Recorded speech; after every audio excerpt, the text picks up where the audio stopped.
So, welcome back to part 2. This is 5 minutes after part 1. Yeah. So not basically, same thing today. I've got my laptop there. I'm going to edit part 1 as we're going. Okay, oh wow, that's amazing. Technology, yeah. It's crazy. Right, we're going to start with Dr. Mahmood. Hopefully 5th time lucky. I have to admit, this was in the title, so I thought Mr. Mahmood deserves a chance. Eddie, you always said that no one has heard of Rigondeaux with regards to fighting Quig, but surely it's your job as a promoter to, in inverted commas, promote and raise the level of awareness, just like you have done with unknowns like Barossa and Brazil, who arguably are less known than Rigo and sell less tickets. P.S. Good job on the great shows. Thank you. Good question. The first thing I would say is it's not my job to raise the profile of a fighter that I don't represent. When a fight is made, yes, it's my job to raise the profile of that fight and of course talk up both individuals. Rigondeaux is an outstanding fighter who doesn't have the profile he perhaps should do, and therefore when you go into a fight with Rigondeaux, you can't necessarily get the financial reward that the risk relates to. Barossa had a good profile over here because he knocked out Kevin Mitchell. Before that, no one had ever heard of him. So that's why he had a big profile. Brazil, I've made that fight, so it's my job to talk him up. So if I made Quig against Rigondeaux, I would talk up Rigondeaux as much as I can. Sell that fight as hard as I can. But at this moment, it's not my job to talk up Rigondeaux because that's not my job. Okay. Jake Penn. Hi Ed. I'm in a wheelchair and went to Quig versus Frampton. The view was decent. Do all arenas have wheelchair access like the Manchester Arena? Yes, they do. But the arena is responsible for that. So sometimes people come on to us to ask for wheelchair access and tickets. We're not allowed to deal with that. The arena deals with that personally. So you must always contact the arena in that respect. But yes, they do. Okay.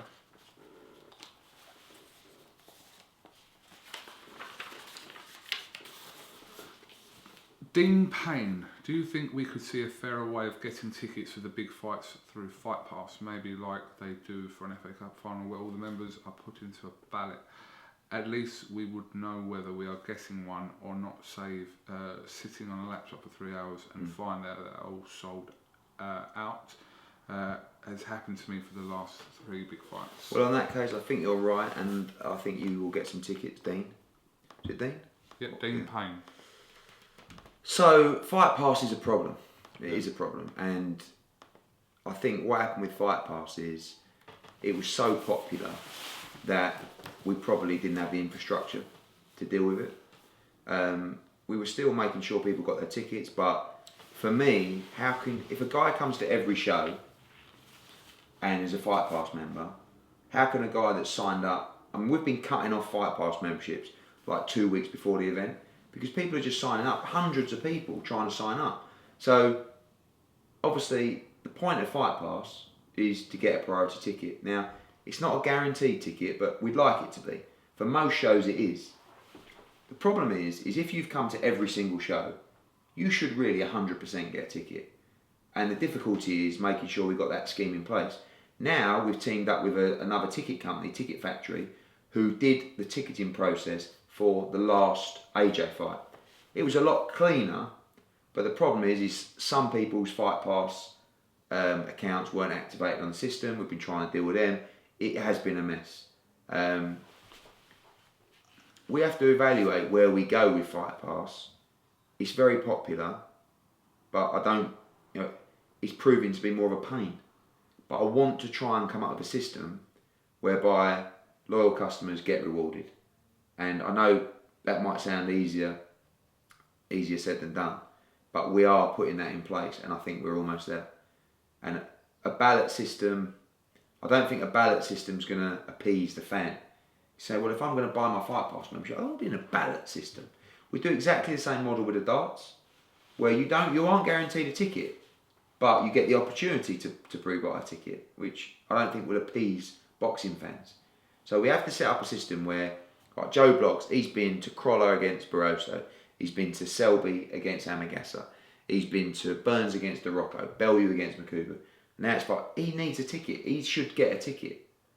This other bloke's just turned up last minute, he might be looking to buy a ticket and sell it on eBay. He shouldn't get priority on a ticket, but at the moment it's the luck of the draw. Most people are being catered for, but not everybody. How about like they do the away tickets, like with credits? Yeah, we do that. It's a difficult system. You know, we're not a ticketing company. We're not a loyalty scheme operation. So we're trying to get it right. We're trying to keep everybody happy. The demand is huge. I could probably sell another 5,000 Fight Pass memberships, but we have to close it off because otherwise, only if we did that, only 1 in 3 would get a ticket.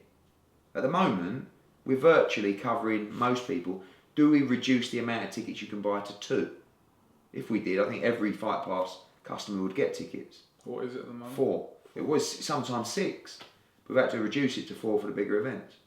So, I understand everything that's said. You know. Kugan Cassius. What happened to the Kugan Cassius show? I know, well, you got lazy. You got too big time. How did I get lazy? You did. Do you know what? Like working should I for tell you what? BoxNation. Should I tell you? No, that was at the same I looked at the stats, like 3 people was watching it. Really? So.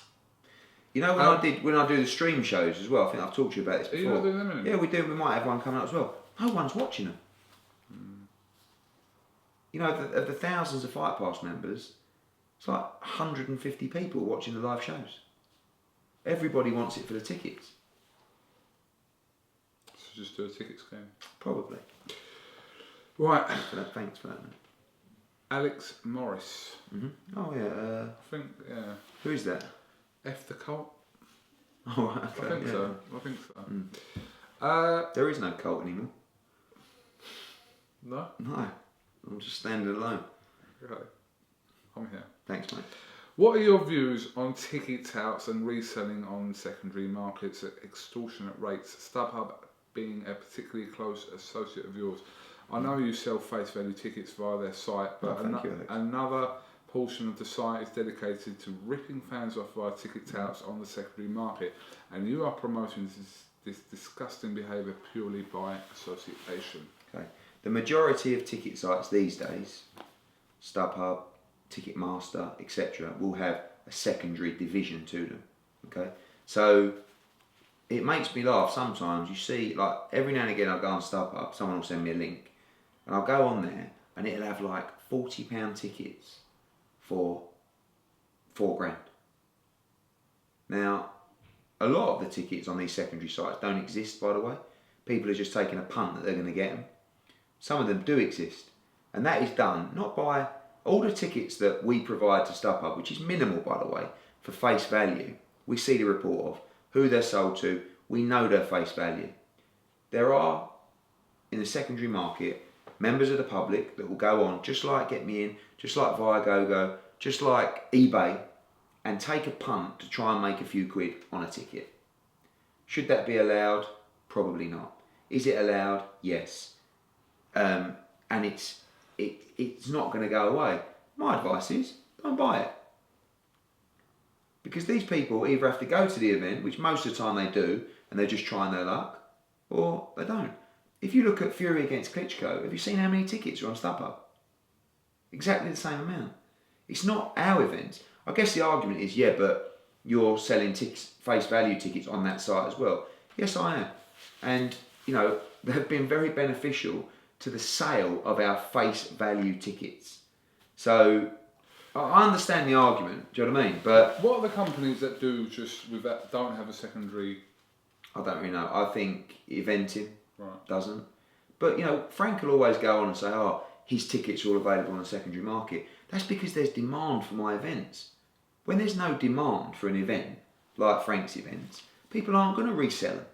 They can't even sell them in the first place, let alone sell them twice. So, and other events, like the only time you have a problem in the secondary market is when there's a sellout, right?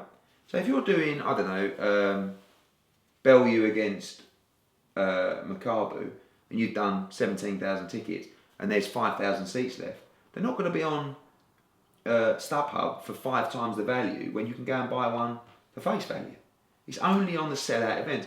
To be honest with you, there aren't many. Quick Frampton, yes. AJ, yes. That's it. So, but, of course, if I was a fan and I wanted a ticket, and you go on StubHub or you go on Viagogo and it's like £60 ticket, I wanted £60. I'll buy that. How much is it? £2,000. Just mug them off. Say no. Like, you know, if you really want to buy a ticket and you want to pay 50% over or double, I hope you don't, to be honest with you. But if you want to do it, it's up to you. But you're never going to stop until you know, do I think it's wrong? Do I think it should be allowed? Not really. Are you going to stop it? No. Because the punter wants to try and nick a few quid. They're just being greedy. And it's not just sports events. It's every popular event. Music events. Festivals. They're all on there. But I don't know why people would go on there and spend £1,000 on a £100 ticket. Do you know when Arsenal played Barcelona in the Champions League final? I had a season ticket. I didn't get a ticket. So I had a chance to buy one for £1,500. And I thought, do you know what? No, but why don't? I ain't doing it. But you can't. And I've been going for 20 But I don't agree. years. You know, I mean, go. But people set their own price, don't they? Yeah. So you could buy a ticket for, say you got a ticket for Arsenal Barcelona, right? And you spent £100 on that ticket. And you said to yourself, I ain't selling this ticket. But you know what? If someone wants to give me £2,500 for the ticket, so you go onto StubHub, buy Go, get me in, and you type in, right, this is how much this ticket costs. You're half hoping it doesn't sell. But if it does, you'll take the £5,000. Thank you very much. That is most people's mentality. Fair point. So the answer is, don't give them the business. Watch it at home. I got him down to 800. Did you No, tell him I that? didn't go. £1,500? Yeah. It's more than my season ticket. Ridiculous. Matt I Bowles. would say one thing.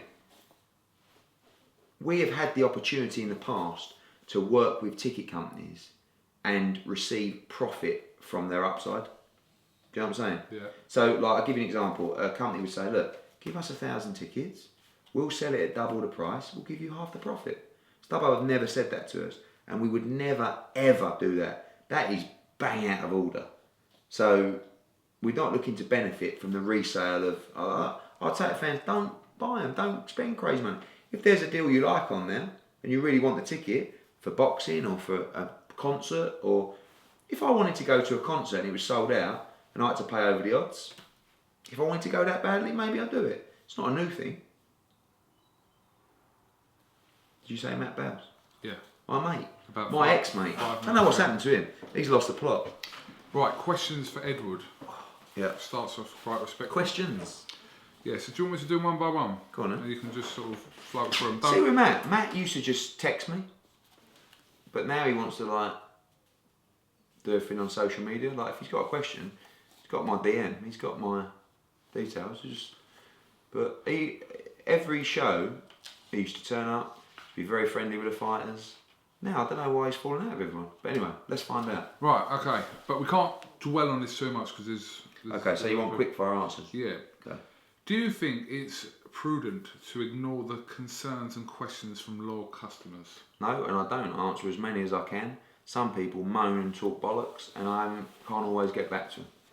And some things I read and think, do you know what? You haven't got a clue. And I can't be dealing with that. I've got to get on with this. Of course, you have to get your customer happy. Can't get everybody happy. And if it means certain people not coming to our shows, then so be it. Okay. Why didn't he Me. tell the truth about the Crawler card? The date was supposed to be pay-per-view and purses agreed prior to that decision. Why spin it like he wanted to give Crawler huge money? That's not true. Not true. That's not true. So when I did a deal with Crawler, I did a deal on a pay-per-view basis. And obviously if it wasn't pay-per-view, it wouldn't be as much, of course. But when it came around, I wanted to give Crawler the money.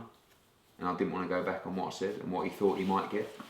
So that was my decision. I had the opportunity to go back to Crawler and give him less money. I wasn't prepared to do it. What you're seeing now is because of the purse increase in boxing, for a number of reasons, some people are paying now bigger purses. I'm one of them. Listen, perhaps I need to bring the purses down. You're seeing bigger main events and more money spent on World Championship boxing. People will now say, oh, your main events, you're now spending your money on the main events, whereas you used to spend it across the card. We're trying to make bigger fights, and it will affect the undercard if those bigger fights are made. Don't forget, look at the World Championship boxing that's now available. Even 2 years ago, there wasn't World Championship boxing every week or even every month. Now you've got 3 in 1 month. Crawler, Burns, Bellew. So of course, you've only got so much money to spend on the card. And if you're spending a lot of money on the main event, you're not spending as much money on the undercard. Next question. Another Fight Pass one. Oh, no, actually, before we go into that. Surely the vast amounts of cash generated from an AJ pay-per-view event should be shared around the country to stimulate revenue growth in other areas of the country, meaning better in fights boxing or just in general? Attendances across the UK. Yes, and you're seeing that in our new Sky deal, and that's what I'm talking about with the flexibility of the dates moving forward. There is more money. Most of the money goes to the fighters, some of the money goes to the broadcasters, and is it injected into boxing? Some of it, not all of it. Okay, I'm skipping the Fight Pass one because we already spoke about Fight I'm not Pass. sure if there wasn't a pay-per-view model, if we could do as much boxing as we can, and because they're just, you look at the broadcasters, show me one broadcaster that is out there continuously spending money on rights fees. Channel 5 do like 4 shows a year. ITV will do 1 in a blue moon. There isn't, and Sky are doing 20. And part of the reason they spend all that money is because of the pay-per-view. So don't think that nothing's going back in, because it is. Last one for now. Why did he say you never get greedy over a pound note when that's exactly what he's doing? Well, if you look at our profits, we're not making particularly any more money than we did last year or the year before. Fighters' purses are going up. The dynamics is changing. It's becoming a little bit more difficult. I won't say I'm greedy. I would say maybe I'm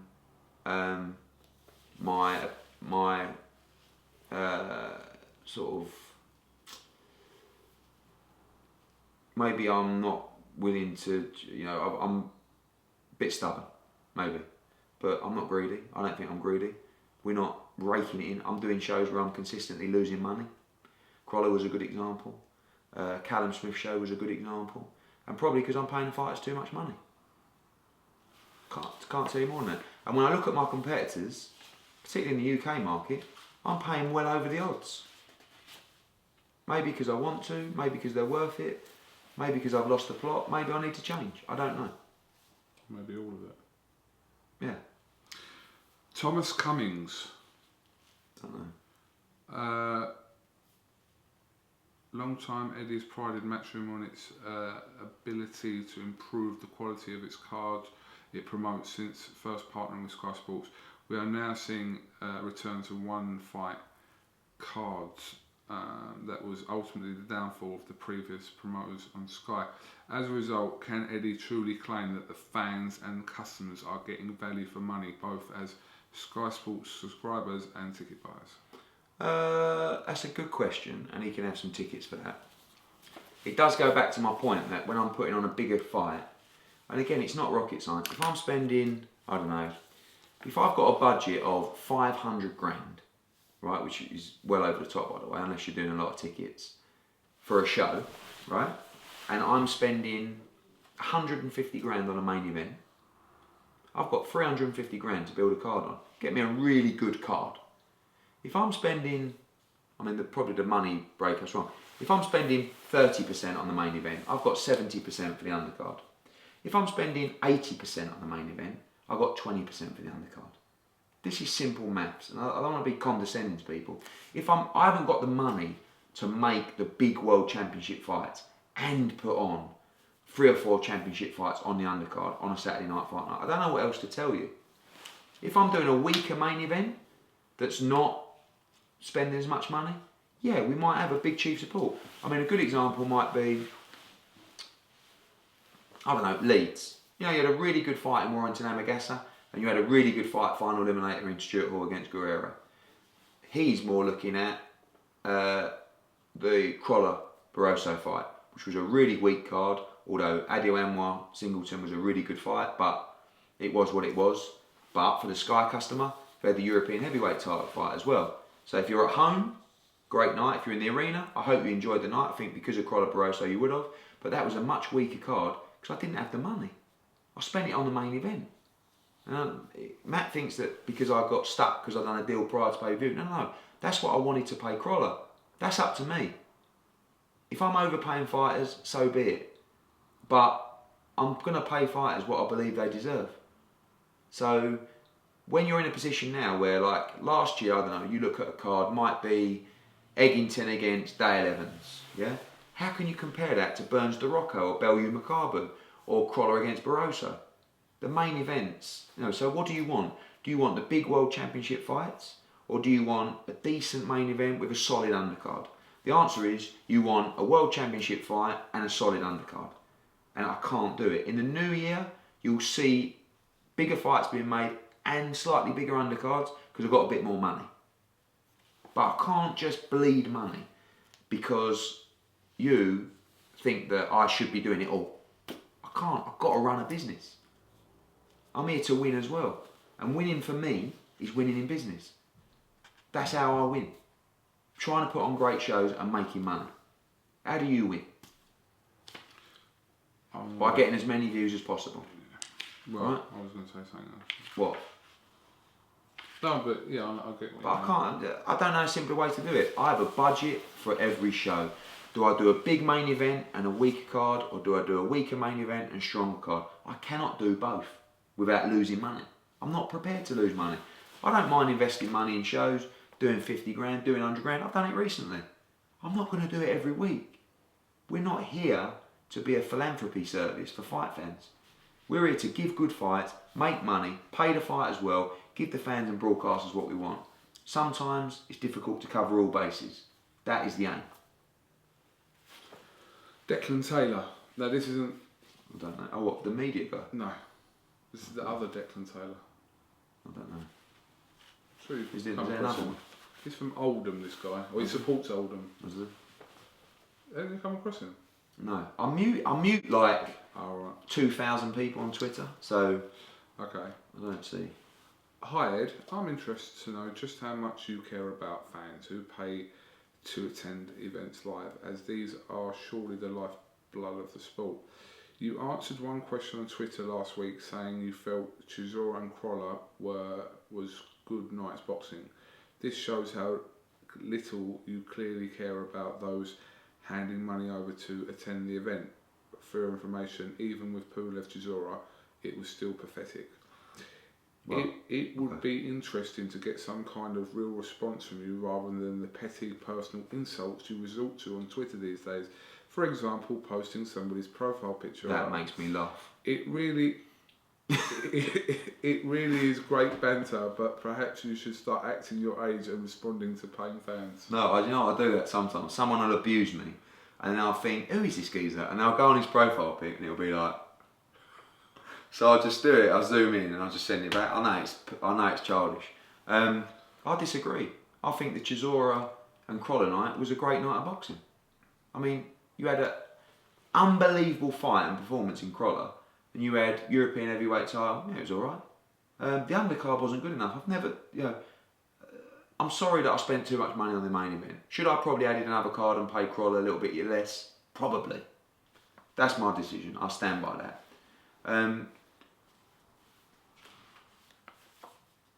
Yeah, of course I care about the paying fan.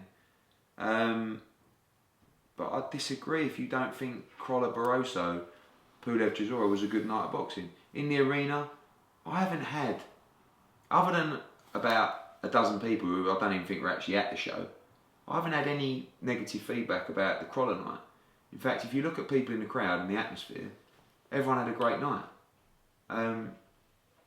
That was a poor undercard. I've answered 3 or 4 of these questions. Of course, I take note of what fans say, but when you've got fans, and I don't even know if these fans come to the events, How many of our shows did Declan Taylor come to? I don't know. Hopefully a lot. All day on Twitter, like talking shit. I can't. It's impossible for me to deal with all these people. So sometimes I look at Twitter and I think, can you imagine if you put the effort into your life and your career that you put into just talking shit or negativity? And I know you're a fan and I know you're passionate about boxing and I love that. And yes, you are the lifeblood of the sport. But come on, like, we're in a good place here. But yeah, I'm sorry for posting profile pictures up, but sometimes it just tickles me. Tariq Khan.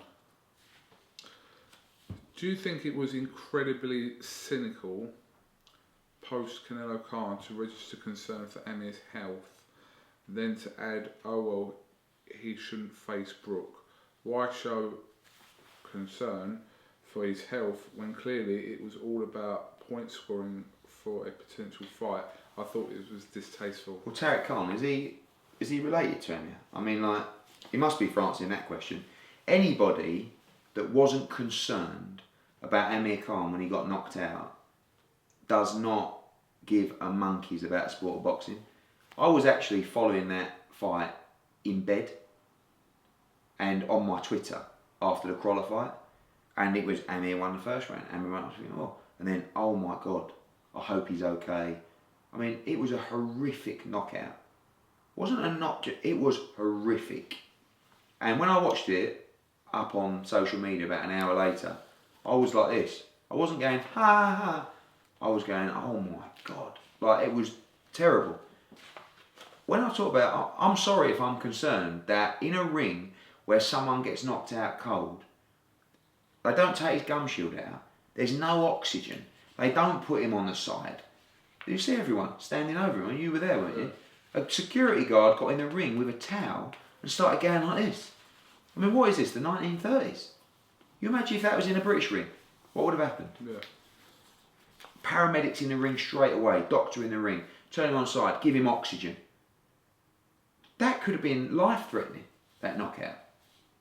So when I talk about, there is no way, if that was my fighter, that I would let him fight Kell Brook now.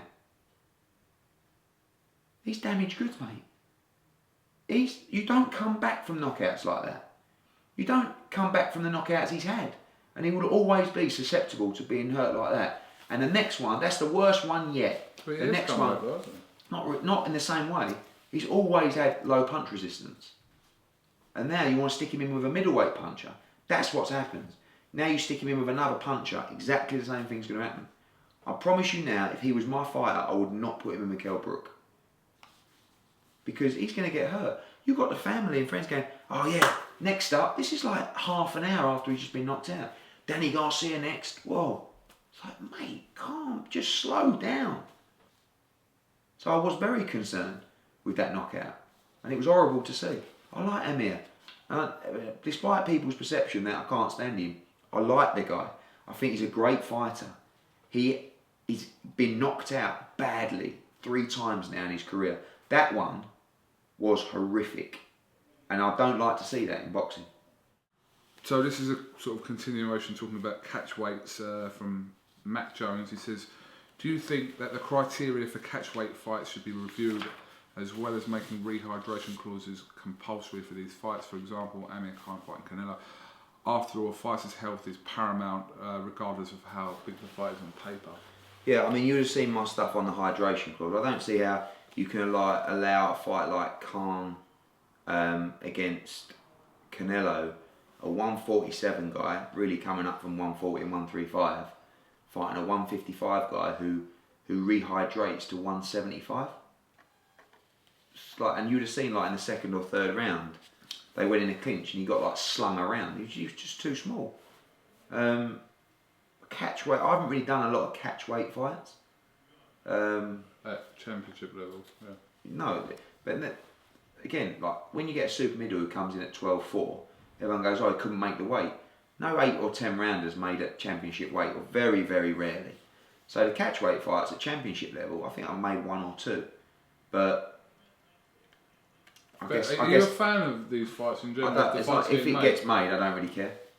I don't think it's ridiculous that Canelo's fighting at 155 for the middleweight world title. Doesn't really bother me. Maybe that's just my opinion. Does it bother you? Yeah, like if Canelo got made at 157 against Triple G, would you really care? Like, would you care what weight Golovkin Alvarez was made at? No, I suppose not. But I would still prefer that they fight the weight that the title's held at. I'm not really bothered. If Golovkin's 160 and Alvarez is 155, I'm more than happy for them to fight at 157, 158. Doesn't bother me as long as the fight gets made. Yeah, no, I see that, but I don't see an issue with hydration there because Golovkin's going to weigh, I think he weighs like 168 in the ring or something like that, 170, and Canelo's going to be 175. So Canelo's actually going to be heavier on the night. So your issue would be the actual distance in between the weights. Yeah, I still think. I mean, look, the IBF rule with a £10. Do I like that? Sometimes, but very few fighters rehydrate like Chavez or Alvarez. Do you know what I mean? Like you're talking about £20. That's an obscene amount of weight to put on. Most fighters will put on between £6 and £12.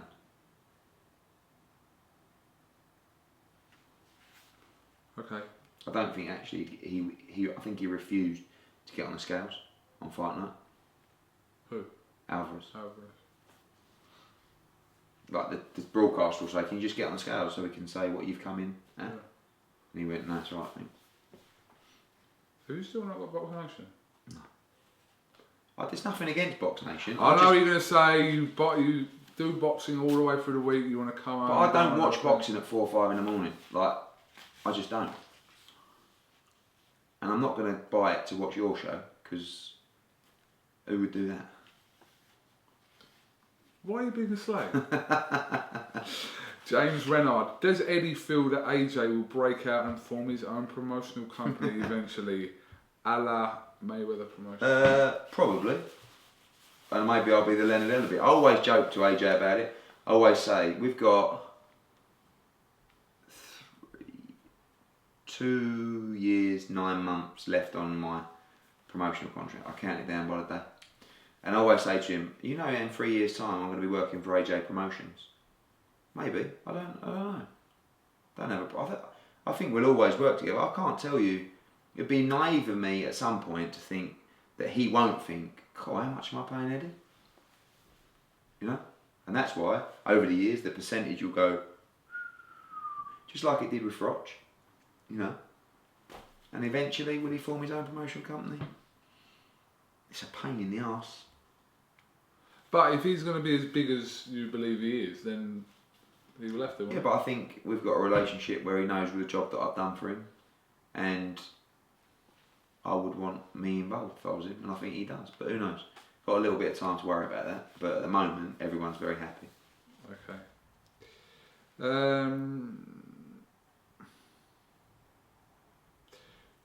Stuart Nemo. My question is, due to sport being a lot about the bravado and the entertainment, as a promoter, does Eddie try and encourage new fighters he has signed or young and upcoming fighters to be controversial, different from generic sportsmen? How much of the rivalries between fighters is actually real and how much is artificial? Good question. I'm going to give you tickets. Oh yeah, that's very nice of you. Stuart, I'll just give you tickets. I would never ask a fighter to not be himself or to do something.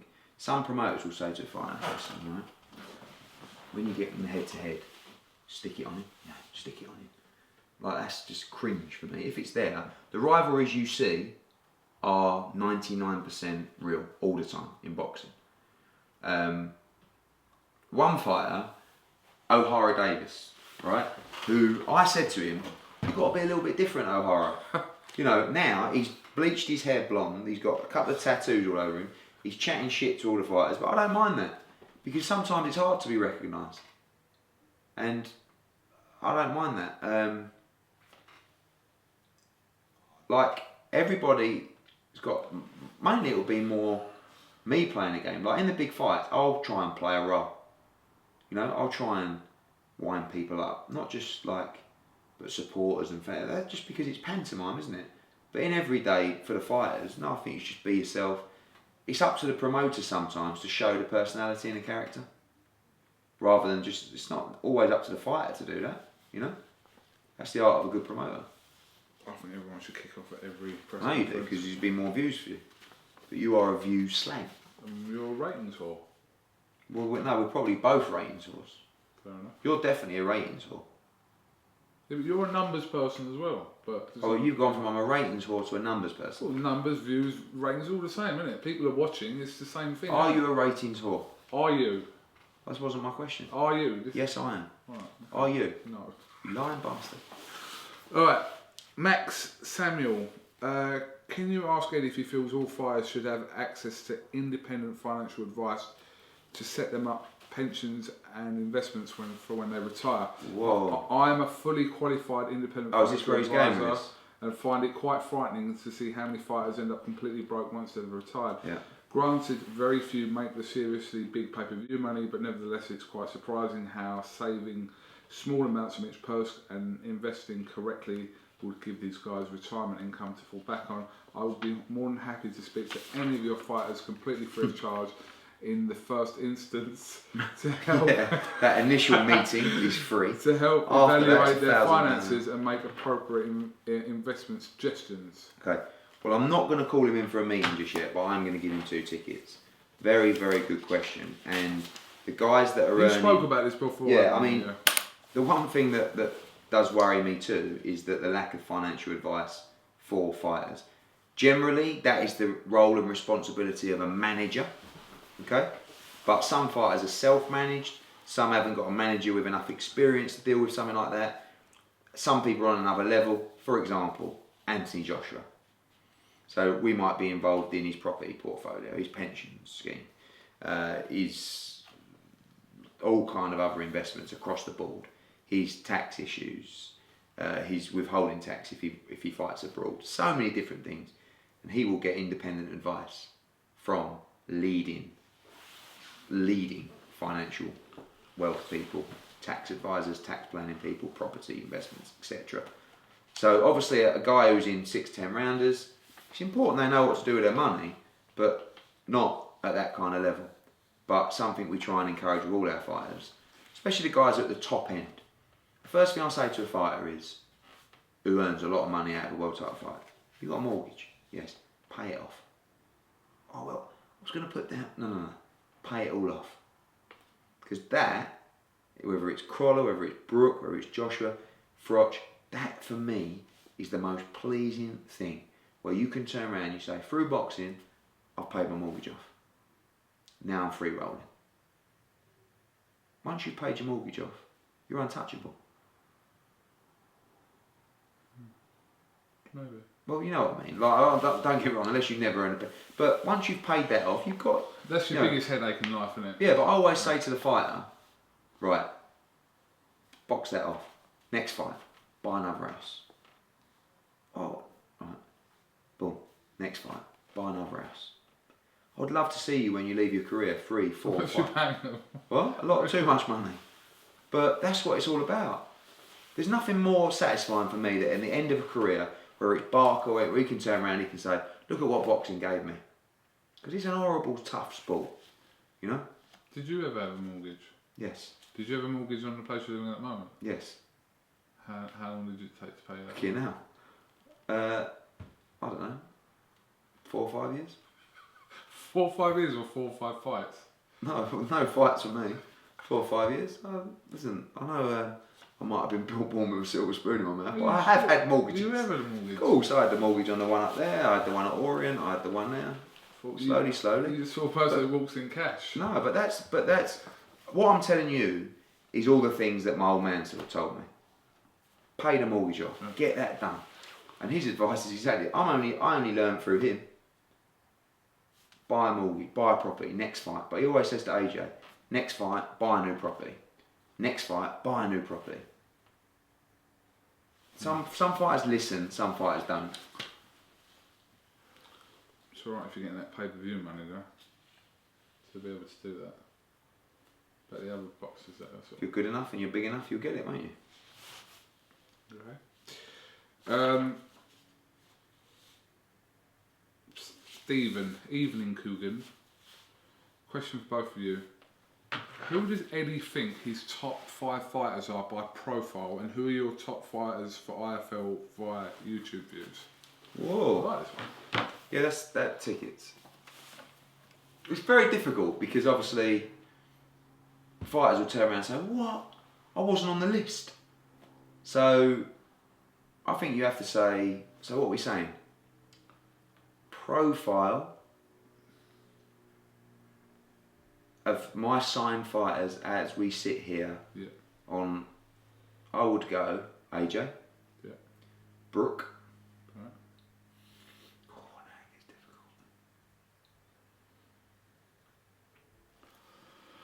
difficult. I'm going to say these are all tied just to save conflict. So I'm going to say DeGale, Crawler, Quigg, Callum, Luke, yeah. We got Selby, McDonald. I mean, but when you relate it to your views, Right. okay. So I'll tell you your views, right? Of my fight, like, or let's do your. No, do it across the board. Okay. British Well, fighters. Fury. Yeah. Josh. Yeah. Dillian. Yes. 3, or is he in the top 5 Well, the number 1 IFL interview of all time? Yeah, not clip. Not Right. clip. Okay, like not head to head or something. Not like, head to head or like Yeah, whatever. yeah. Yeah. Press conference, whatever. Number 1 interview of all time is Dylan White. Interview after the Joshua fight. Yes. Right. Which had a lot to do with obviously Right. the Yeah. event. Yeah. Dylan White. Hay. Yeah. I'll put Hay in there. Yeah. Billy Joe Saunders. Oh yeah. Yeah. Yeah. Okay. But then I can bang out 50,000 views with Uzi Ahmed. So You can't you? It's outrageous. You can do 100,000 with me. What did that one with Shannon Briggs do? Who's he fighting, by the way? I don't know. I'm not sure now. Yeah. Okay. Yeah. So roughly, I hope that answers your question. See you in Glasgow. Nice one. Andrew Ramage. Alright, this is a bit of a weird one, so you just have to go with the flow of it, yeah? Okay. And don't take this literally for what he's saying, it's just a bit of a... So, is it some more abuse? No, it's not abuse, but it's just a bit... Just don't take it literally from what I'm saying, Okay. It's just a question from Andrew Ramage. Right, he's giving you a scenario. Right. You and the... Analogy. You and the matchroom team are on a night out, all the boxers are present, and the banter juice is flowing. Of course. All of a sudden, AJ interrupts you during the middle of a gag, which completely kills a joke and makes you look like a complete mug in front of everyone. Right. Do you accept it? He's had 3 tropical reefs. He's the champ and would fucking annihilate you, excuse my language. Would you B, wait until later the night where you sneak off and phone Dylan White informing him that AJ is in the dog and duck and a bit worse for wear? Or C, drop AJ from the contract with immediate effect and focus your attention on promoting Dave Allen as a new poster boy for British boxing. Or D, grab his reef off him, give him a slap and inform him that Aldi Harrison is just 1 phone call away. P.S. I'm a massive AJ fan. I don't really know what to say to that. Which one? I don't know what I'd do really. I'd probably tell him. I'd probably go away. Secret answer number E. It might be, it's one of them where you might just pull him after and go, mate, listen, I know you're the heavyweight champion of the world and you're right having it off and so am I, but don't mug me off. Yeah. Otherwise there'll be trouble. I won't say the last bit, but... Anyway, thanks for that. Yeah, thanks for that, mate. Andrew That was Ramage. well out there. Quite creative. Right. Rueri. Whoa, Rueri. Whoa. We don't know where they come from. Kugan, can you ask Eddie a couple of questions about Anthony Joshua in America?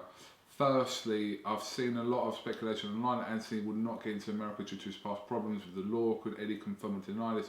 Secondly, could you ask Eddie what sort of crowd he would imagine AJ drawing the States and how many would travel? Good question. I think we'll have some tickets for that one.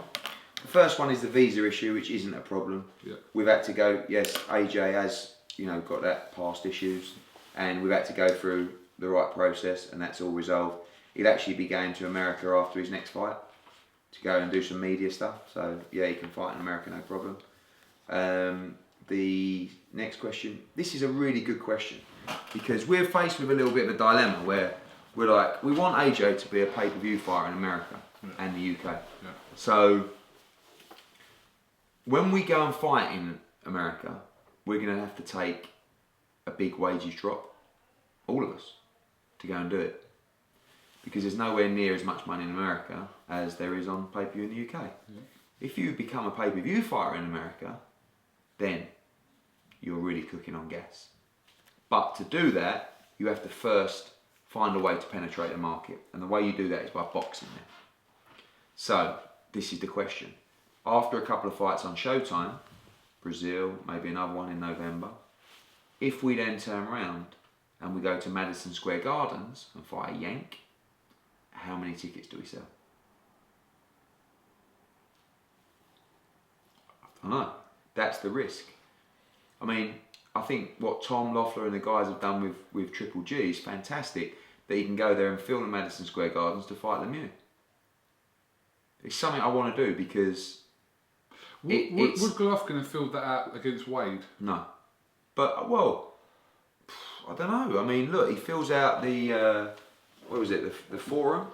Was that Reebok? California. 8,000 or 9,000 or something? I don't know. But they get their ticketing prices right. I don't know. It's something I want to do because it's a real test for me as a promoter. So I want to see if we can do it. But it's very difficult for me to turn around to AJ and say, you can have X much to box in the UK, or you can take 50% less to box in America. But the long-term benefits are for all to see. He is smart and he is forward-thinking. I'd like him to box in America at some stage. Okay. Ali Milne. Whatever happened to your plans with Shannon Briggs to put him on the Burns card, and do you think he can actually make an impact on the heavyweight division? I don't know. I mean, we talked, obviously we had a meeting. We talked a little bit about him being on the Burns card. I guess it goes back to the fact that no one really wants to see a 6 or an 8 rounder against a numpty, and certain fighters you have to give that fight to get them back from injury or to prepare them for something. But they're your fighters that you have an obligation to. So, I don't know. I mean, again, there was talk of him fighting Dimitrenko, which is actually a decent fight, and I thought he's not going to fight Dimitrenko. And then the lawyer come out and said we've not even spoke to him about a fight, and we're now 3 days away from his fight, and he doesn't know there's no opponent. So it's going to be someone straightforward. If he looks young and fresh, the Hay fight could be good. If he looks slow and ponderous and shot, then the Hay fight is a complete mismatch. But I'm hoping he's got something left in the tank. Everyone's using that now. What? Slow and ponderous. Are they? Yeah, because Fury tweeted it, and then... What, slow and ponderous? Yeah, and then Hay said it yesterday, you've said it today. Oh. Have we got it from Fury, or...? I don't know, maybe he got it from somewhere. Slow and ponderous. Are you slow and ponderous? Very much so. You see me playing football, I am slow and ponderous. Do you remember when we played football on the Leighton Orient pitch? Still sore. Right, we've got one last question. Okay. This is from Mark McFarlane. We know Mark. It's quite a long question, so I left it to the end. But I think it's kind of to do with the same thing. Right. Do you not think it would be a good idea to try and be the bigger man in the issue with Frank Warren and try and arrange a private meeting to clear the air? As much as Kugan would be gutted to miss out on the back and forth between you both, maybe you reaching out for a meeting would be the best long term. The petty back and forth jabs at each other are now only getting worse and worse and make potential fights even harder to make in the future. The sport hasn't completely ruined you yet, where it has other older promoters who have no trust with anyone, so why don't you try and be the bigger man and clear it out? Nobody would have thought Oscar and Aaron could work together years ago, so this is nothing that can't be fixed. You said that you were able to work with Blaine and Jake McGuigan to make the Frampton fight, and maybe you and George Warren, Francis Warren could do the same. Just a suggestion, rather than seeing the situation drag out for years, and the losers are literally everyone who likes boxing. Also, one suggestion that may appease the hardcore element of Twitter that adores you so much: why don't you run a poll for potential British title and Central Area title fights you're looking into making?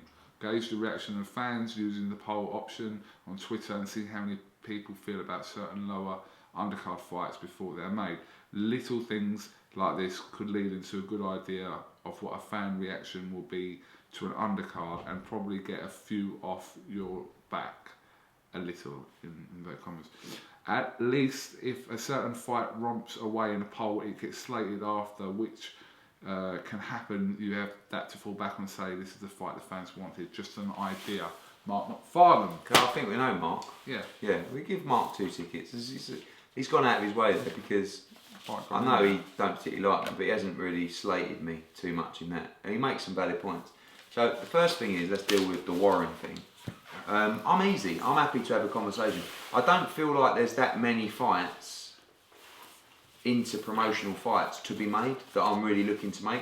Crawler Flanagan is obviously, you know, I've had chats with, I've never had a conversation with Frank Warren. Right? I've had 600 legal letters, but I've never had a conversation. So Andy Alien, who works with Frank Warren, we've had some decent chats. We've made some fights recently, some via purse bid, Skeet against Eggington, some via just a good offer, which is Burton against Shinquin. Yeah. I have no problem at all matching our guys with their guys. If the offer's right, I'm not stopping anyone from taking it. And I think vice versa, unless it's one of their top guys.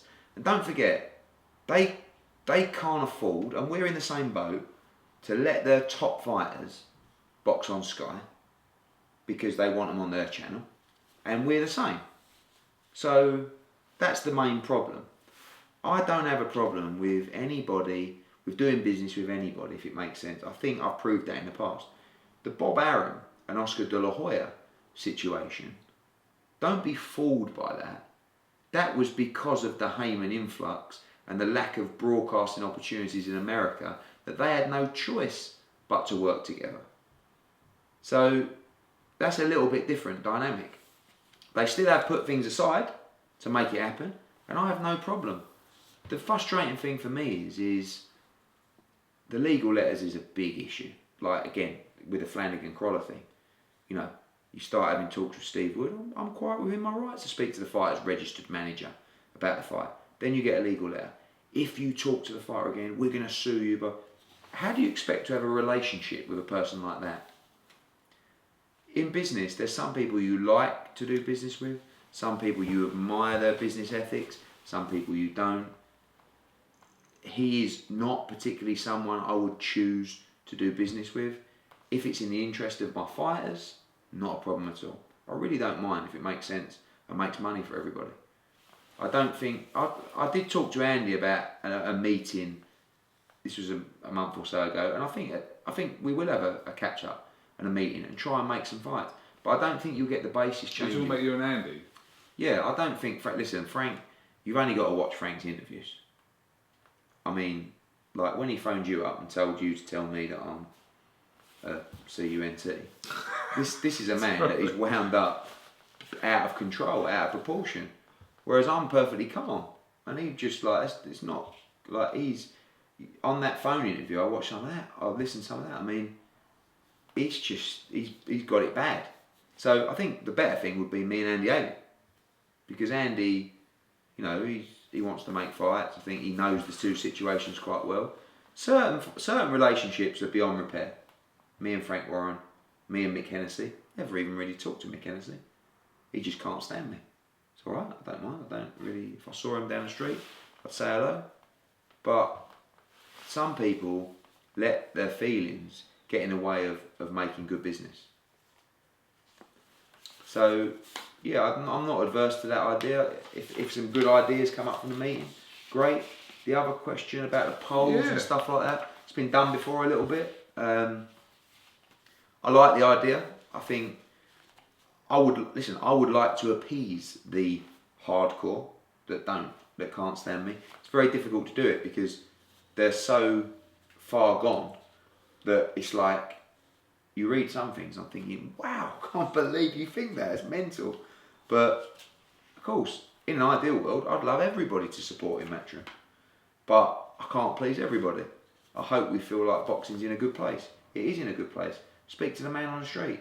They'll tell you how, I can't believe what's happened to boxing. How many people have said that to you? Please say a few. What? No, saying, I can't believe boxing at the moment, it's buzzing. Yeah, everyone says that. The majority of people... Well, there you go. Actually, this is testament when my mum says it to me. People stop him in the street saying, mate, boxing is the bollocks at the moment. So we can't take all the negativity. I would love Mark McFarlane to be happy. I would love Matt Bowes to be happy. I would love the Colt, whatever they're called. Fuck the Colt. The Colt to be happy. But, you know, again, they're so far gone that I don't think that's ever going to be possible.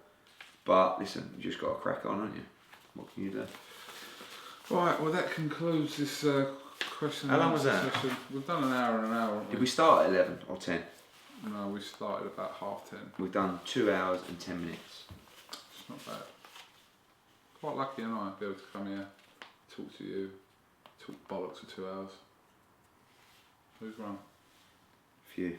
Are you doing a press conference next week for Groves and Murray? Yes, Tuesday. Okay. And then gloves are off. Gloves are off. Okay.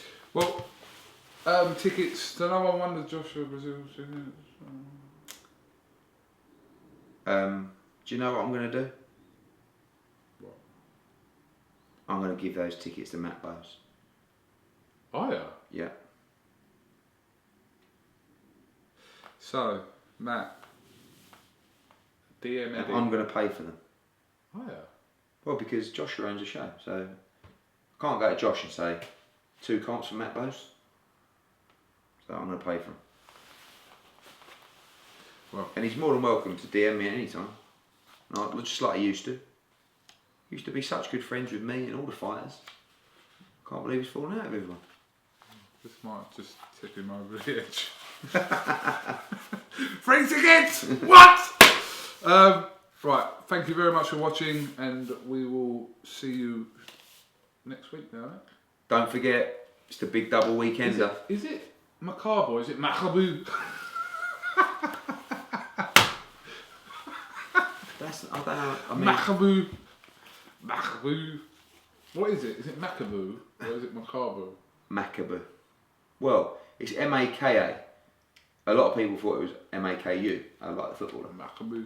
Was that your scouts? Shake Shack. Predictions. Burns the Rocker. Burns on points. Bellew Macabre. Late stoppage for Bellew. Yes, I think you're right on both. Yeah. 2.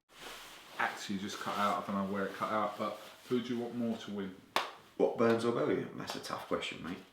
I love them both. For Ricky to come back and win a 3rd world title at 3 weights would be just a sensational achievement. But Bellew to do it attempt at Goodison. What one? Pick one. It's a tie. 2 great guys. Not picking one. Ask me who my favourite promoter is. No, but yeah, I'll ask you anything you sit on the fence. Ask me who my favourite promoter is and I'll answer right now. Who's your favourite promoter? Caldwell. He's not really promoting anymore. Still my all-time favourite promoter. Ask me who my favourite video. What are you? A video. What are you? What is your sector? We're online reporters. Online media outlet. Boxing media outlet. Okay. Ask me who my favourite online boxing media outlet is. AD, who's your favourite boxing online media outfit? PT Boxing. I'll go along with that. I've got no problem with that whatsoever. Big up PC Boxing. You're crying inside, aren't you? No. You're so bitter. No. What has this sport done to you? Thank you very much for watching these. How's your weight going? Not great. Should we have a weight bet? Oh no. It's the only way I can get motivated. Yeah, I keep no. like doing 3 days and then losing like Do you know 4 or what 5 would pounds, motivate and me? then I go and have a curry. What motivated me if you went to me, look, lose 2 stone, I'll give you 20 grand. It wouldn't motivate you. So what, are you just money driven? Yes. Is that what you're all about? Yeah. Just money, Or- money, money. or- You once said that you'd never get greedy. Look at you now, trying to lose a few alright, pounds for what 20 grand. What if you went lose 2 stone and I will definitely make AJ versus Fury? No, maybe like, I don't know. Is Chisora White an undercard fight or does it? I had this fight? conversation the other day with Dylan. Many would say that's chief support to Joshua. Yeah. For me, I feel like, and this is another problem, right? We've got to make the big fights, not just stack a card. So for me, Dillian against Chisora on a Saturday night fight night for the British heavyweight title. Where? O2. What do you think that bangs out 20? No, I could do the bottom bowl. You haven't always got, it's like the MEN. When we do Crawler, we do 7,000 or 8,000 in the bottom bowl. You haven't always got to take the top bowl. Undercard or main event? I think right now. If I was a fighter, there's probably more money for them if it was on the pay-per-view. Yeah, but if I was a fighter, I would probably want my own show for that fight. But right now, as we stand, if you, I know you can't, but if you was to bang a Chisora White on a Dominic Brazil Joshua undercard, I think that's perfect. Yeah, agree. Right now, but in 3 fights time, I yeah. don't know, what's happening with Dave Allen? I think he could fight Dillian for the British. On what card? Not like probably on the Kelbrook card. Who? Hang on. David Price is fighting on the 29th. Correct. Is he going to fight on the 25th of June? Maybe. Is Dave Allen going to fight on the 25th of June? No. So he won't fight till Sheffield. Yeah. So hang on. So who's Price going to fight if he fights on the 25th? That's what we're looking at the moment. It has to be a proper opponent. 20th, 29th, he's back in Everton. It's like an 8-rounder, comeback fight. If he boxes on the 25th, Paddy, Michelle, can you please give me a ring, please? Bye. then he has to have a proper fight. Okay. Right. Thank you for watching. If you keep wondering why I keep looking at the screen, it's to make sure it hasn't timed out. Not losing focus. And if you got 20 grand out there for Kugan to lose 2 stone, I was joking. what about charity? Yeah. Would you do it for charity? Yeah. You're not very charitable, are you? I'm charitable. Really? You ain't charitable. Are you joking? Oh, through Matchroom you are, yeah. But if I had multi-million pounds as well, I'd give a little check here and there. Oh. If I'm multi like you, yeah, multi, you know, the fob gates and all that, right? The fob gates? Yeah. I'd give money to charity like more than what I do now. Do you give any now? Yeah, I do, because I donate a lot to these pages and I'm being serious. What, like Just Giving? Yeah, things like that, I do. But yeah, for charity I probably would. I wouldn't fight you for charity. I don't think we should fight. No. We'd get exposed. Yeah.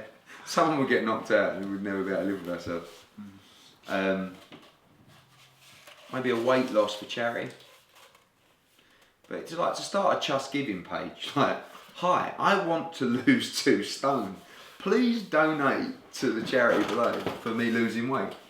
Really, we should just do it for our own benefit. It's not the time to do it now, summer's out. What, getting ripped for the beach? That's definitely going to happen. Do you know what, right? Do you know what Khan Canelo, right? Did I show you? I WhatsApped you where my seat was, didn't I? Yeah, what was that about? You're like next to the timekeeper. The timekeeper was there. I'm sat. It's me, Lillis, and Derry Matthews, Right. and we were closer to the ring than De La Hoya and Hopkins. Why is that? That's just that's where they put BoxNation. Like, Right. But the bell in your ear. Have you been that close? You know, you're on the other side, aren't Mate, where are you going with this? you? No, but it was the nuts. I'm just saying. You just want to let everyone know how close you were to the ring. Yeah, because you don't put me that close. I mean, I was at the Khan Canelo fight and the bell in my ear. I mean, that's how close I was. I don't know if you saw me. You don't even give me like pay-per-view shows. I don't even get top 3 Mate, rows. you're lucky it's £1,000 a seat. Yeah, but like, I see other people in front of me that don't even turn up to most of the stuff in the Yeah, but week, and they're they just probably rock up important. right. No. Oh, media guys.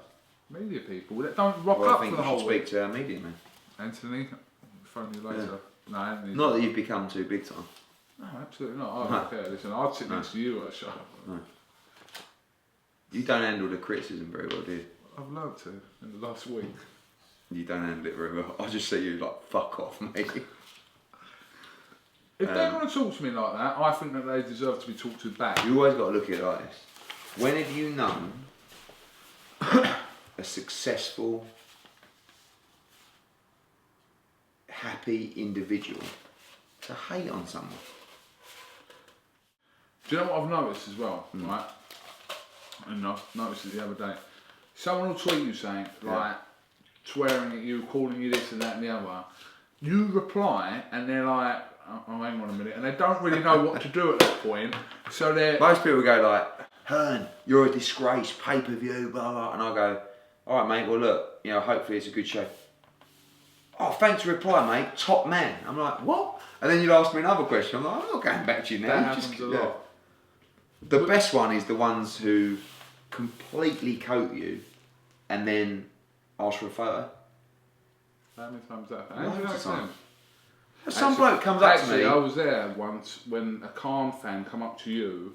It was at yeah. Westfield Shopping Centre. I remember that guy. No, he used to post on East Side. That's it. But there was another guy who comes up to me in Washington and he's like, Eddie, all right, mate, it's me from Twitter. I slag you off all day. And I went, what? And he went, mate, I let you have it, you know, like Brian King, like I'm with that lot, yeah. I was like, I didn't know whether to like laugh or chin him. And he was like, can I have a photo? I'm like, eh? And then I have a photo. I said, why'd you give me? He said, right, okay, so I've got a couple of questions. Anyway, he gave me the questions, just rattled off some answers. He goes, yeah, but are you lying? I'm like, no. But it was great. He goes, I give you so much stick, like all day on Twitter. I went, what's your screen name? He told me. I went, I've not heard of that. And he went, no, you must do, because I send you like a dozen a day slagging you off. And I looked at his thing and I've muted it. I looked the other day, I only block about 20 people. A day? No, total. Oh, shut up. I swear. Oh, you mute? I mute about 2,000. But how many do you block? I block a lot. Yeah. No, I don't. I block at least one a week. But don't you think, like, if someone says to you, Kugan, you've got a physique of a fat Turkish belly dancer, right? Go on. Blah, blah, and you go block, right? Does that person then go, ha, block me, yes, because that might be that sad?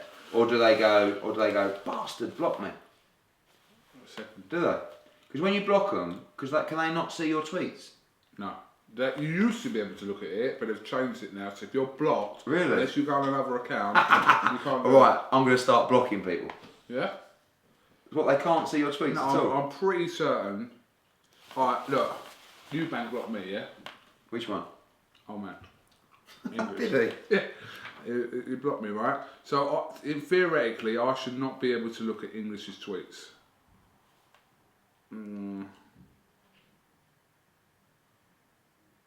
Yeah. Look. Oh wow. Blocked, yeah? No option to look. Oh. Shall I block some people now? Chris, if you're watching this Q&A, can you unblock me, please?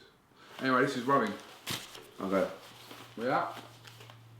We're out. Thanks everyone. Don't forget next week the double header. What we're doing?